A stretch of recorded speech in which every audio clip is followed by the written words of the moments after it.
Yo, what is up, everybody? My name is Tez, and I'm gonna welcome you guys to the first official video of Tez Talk with Tez. Brad, That it doesn't. doesn't make sense. You said it makes sense. It's It Truth doesn't make Talks, sense. man. Truth Talks. My bad. I want to welcome you to the first official video of Truth Talks with Tez.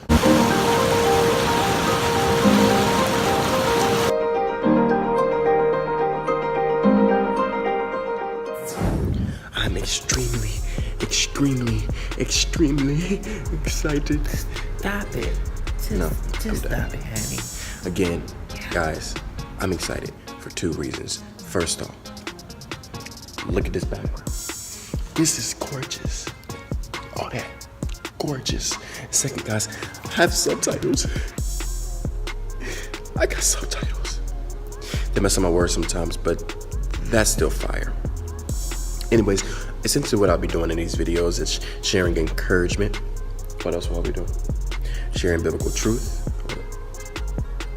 wisdom, my life story, what the Lord is doing in my life, and just, I guess, just talking. I'll be featuring people. I'll have people talk and speak with me. It's gonna be amazing. I'm excited. My mom's excited. Actually, that's a lie. My mom don't even know I'm doing this. I probably need to go tell her.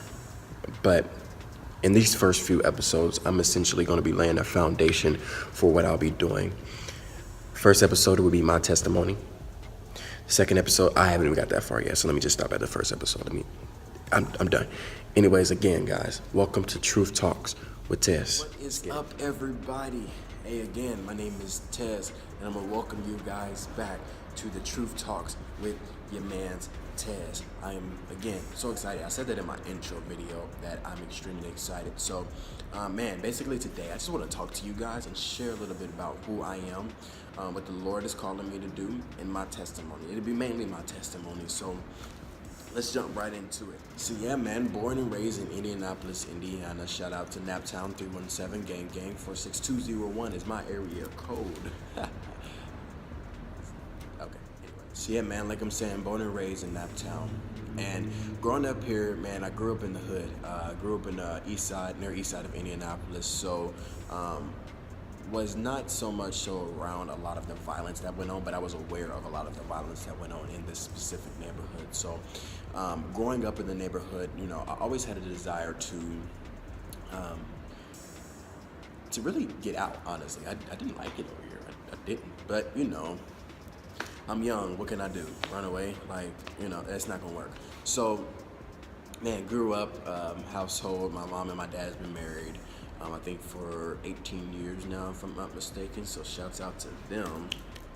I'm one of four. One out of four, obviously. Have three sisters, one younger sisters, two older sisters. So to all my guys out there, you're the only boy, I salute to you guys. We have to be strong. You got this. Just be strong. So basically, I was saved at a young age, if I remember. I was saved and baptized around the age of 9 or 10, maybe a little bit older than that. And obviously, growing up in the school system, in the public school system, there was a lot of ratchetness going on. If I can say ratchetness, I can say that, right? Yeah, I can say that. So there was a lot of different stuff going on, and I always wondered, like, why don't I fit in? Like, why? I mean, I'm here, I'm friends with some of the popular kids or whatever you want to say. I'm not lame or whatever you want to say, so why don't I fit in with them? I never fit in with the crowd. I just didn't. I was always a misfit my whole life, just about, or at least it felt that way. And so I tried to, you know, be a part of this group of people that were doing all of these good things and doing all these bad things, you know, but I always found myself right in the middle. I was cool with some people that were doing the crazy stuff, and I was also cool with some of the people that had good grades and all of these other things, but I found myself right in the middle, like, by myself, you know. And And so basically, man, like I tried my hardest to fit in. I tried everything that I possibly could do. You know, I compromised my personality and my character to fit in with these people.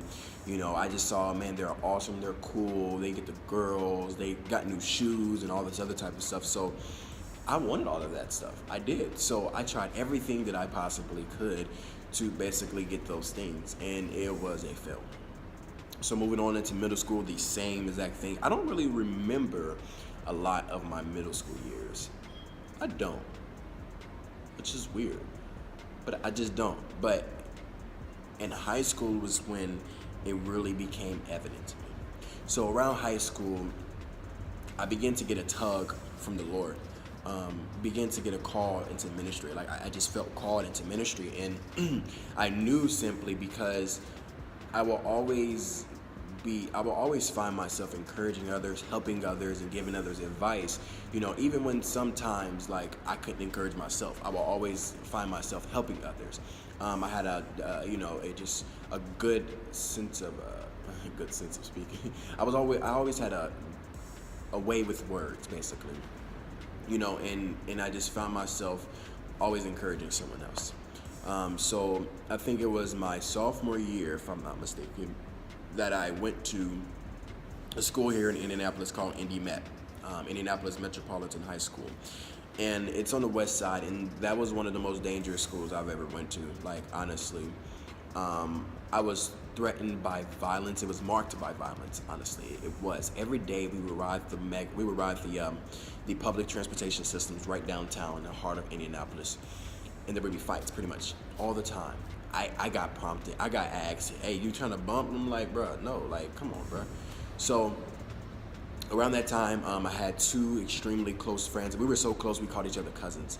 And those guys, we did everything together. We went to church together, everything. And around this time, I was still struggling to find who I was. I struggled with my identity. And I tried to mask that. I tried to suppress that by, chasing girls, really. I think that was the biggest thing. I never smoked. I never drank. Never did any of that stuff. It wasn't a partier, so I knew, I'm staying away from that. But I was living a double-sided life. I would go to church Monday, Tuesday, Sunday, Tuesday, Thursday. And in between those days, I would be this completely different person. I was a smooth boy. I was a playboy. You feel me? And nobody knew about that.